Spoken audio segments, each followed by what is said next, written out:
आज स्वर्गीय ईश्वर चौधरी जी की 34वीं पुण्यतिथि है और उनका पुत्र होने के नाते मैं गया की जनता को यह कहना चाहता हूं कि उन्होंने जब तक वो इस धरती पर रहे, गया का उन्होंने सर्वांगीण विकास किया और उसके लिए तत्पर रहे। हमेशा गया के लोगों के बीच ही रहे और हमेशा उनके बारे में सोचते रहे।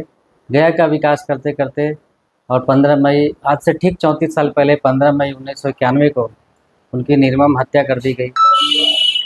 उनके नक्शे कदम पर चलना है, ऐसा आज हम लोग संकल्प लेंगे और गया के लोग आज भी उनको याद करते हैं।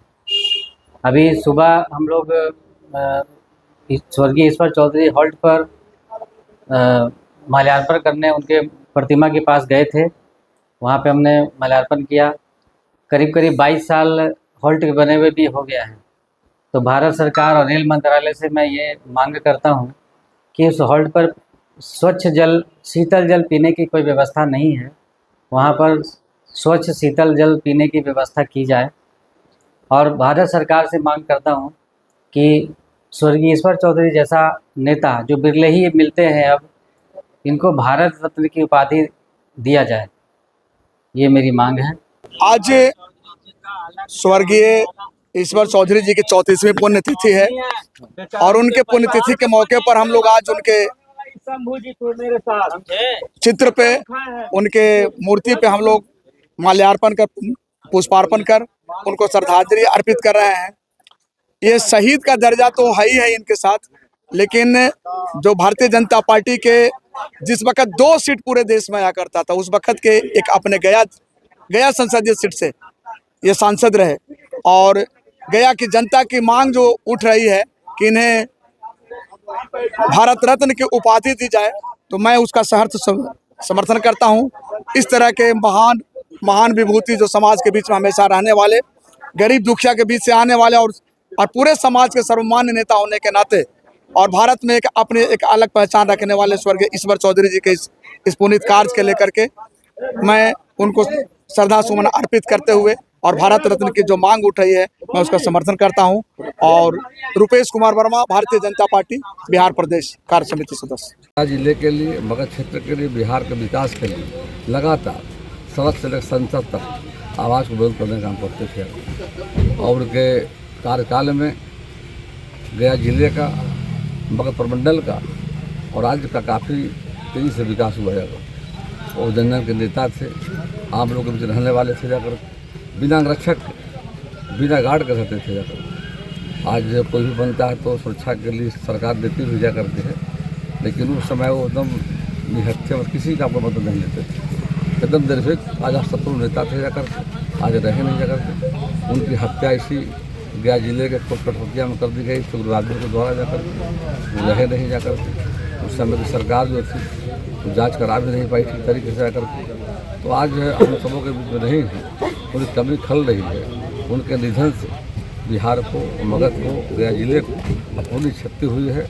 हम उनके चरणों में श्रद्धा समर्पित करते हैं, श्रद्धांजलि देते हैं। ईश्वर चौधरी हॉल्ट आज भी उपेक्षित है। बिल्कुल, अभी हमारे साथियों ने, माननीय अपने मित्रों ने, अपने सब लोगों ने, प्रदीप चंचल जी नेता जो है, चंदू बाबू जी, चंदू बाबू हैं, बालाजी हैं, प्रमोद चौधरी जी, सारे नेताओं ने बातों को रखा है कि हम सबों के मांग पर भारत सरकार के रेल मंत्री ने नाम घोषित किया था चौधरी हॉल्ट। आज सुविधाओं का यहाँ पर अभाव है। निश्चित तौर पर हमने कहा है स्मारक पत्र दे दीजिए जाकर, अब माननीय रेल मंत्री भारत सरकार को लिख करके उन कमियों को पूरा करेंगे। के जो बात है, रेलवे का जमीन है ना, रेलवे की जमीन में न प्रेम जी कुछ करेंगे न हम करेंगे। हमको झूठ बोले नहीं आता है, ठगे वाला हम आदमी नहीं है। इसमें हम लोग डेलीगेशन बना के, हम लोग, हमारे एमपी हैं, केंद्रीय मंत्री हैं जीतन राम मांझी, हम लोग केंद्रीय मंत्री से मिले डेलीगेशन बना के।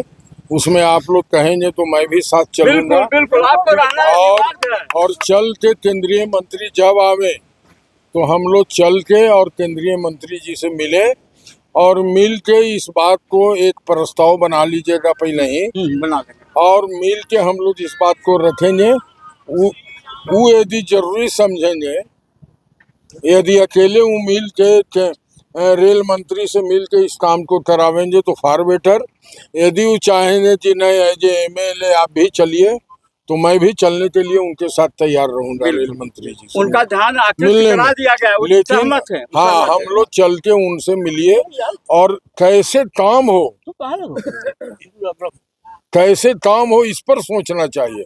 और प्रमोद जी, आप एक काम कीजिए, चंचल बाबू दोनों, कि ईश्वर चौधरी जी का जो फोटो हो, जैसा जैसे बैठे हुए हैं इसी टाइप का, सुनिए ना मेरा बात, उस फोटो को आप लेके मेरे डेरा पर हमसे मिलिए और उस फोटो को हम लोग देख लेंगे, सेलेक्ट कर लें और उसके बाद पत्थलटट्टी में वो फोटो हाफ बनेगा। हम लोग पत्थलटट्टी में चल के या आप लोग के भेज के हम लोग को चलना होगा। उसको बनवावेंगे फोटो के और यहाँ स्थापित कर दीजिए। चलिए, बिल्कुल। हैं? उनका कई फोटो मेरे पास है, हाँ। अनेकों फोटो है, हाँ। आप चयन कर लेंगे। हाँ, कि पहले तो मैं ईश्वर चौधरी जी को नमन करता हूं, क्योंकि उनके जैसा पुण्य आत्मा हम लोग बहुत लीडर देखे हैं, बहुत बचपन से लेकर आज तक लीडर ही देख रहे हैं। और उस लीडरशिप में चूंकि हम बहुत छोटे से इनसे जुड़े हुए थे, हमारे पिताजी के बहुत अच्छे मित्र और बड़े भाई के रूप में थे ये, और हमारे केंदुई में उनके का आना जाना बहुत था। हर पर्व त्योहार में ईश्वर चौधरी जी हमारे घर के बीच में हुआ करते थे और हम लोगों को गोद में खिलाए हुए। आज उनका शहादत दिवस पुण्यतिथि मनाया जा रहा है।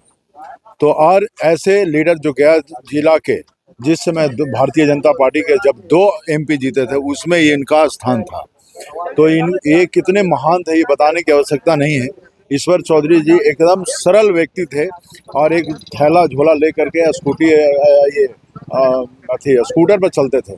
तो इन पे कभी नहीं लगा कि ये बहुत सांसद हैं और जो रुतबा उस तरह का नहीं, एक साधारण वर्ग से और साधारण तरीके से चलने वाले ये लीडर थे। हम इनके पुण्य आत्मा को हम लोग नमन करते हैं। इनकी इस पुण्य तिथि पर सभी लोग यहाँ पर मौजूद हैं। हमारे बिहार सरकार के मंत्री डॉक्टर प्रेम कुमार जी यहाँ पर रहे, स्थानीय विधायक वीरेंद्र सिंह जी मौजूद रहे, स्थानीय पार्षद एवं गणमान्य लोग यहाँ पर शामिल हुए और इनको हम लोग आज याद करते हैं। और इनको आने वाले दिन में भारत रत्न का दर्जा मिलना चाहिए। इनकी शहादत हुई थी, इनकी हत्या की गई थी, तो इनके गया जी में इनका जो नाम है पूरे देश में ईश्वर चौधरी का जो कार्यकलाप रहा है बहुत अच्छा रहा है। तो मैं इनको नमन करते हुए धन्यवाद देता हूँ आप लोगों को कि आज हम लोग जितने भी लोग यहाँ पर पहुँचे हैं उन सभी को इस पुण्यात्मा के लिए मैं ईश्वर चौधरी को नमन करता हूँ। 34वां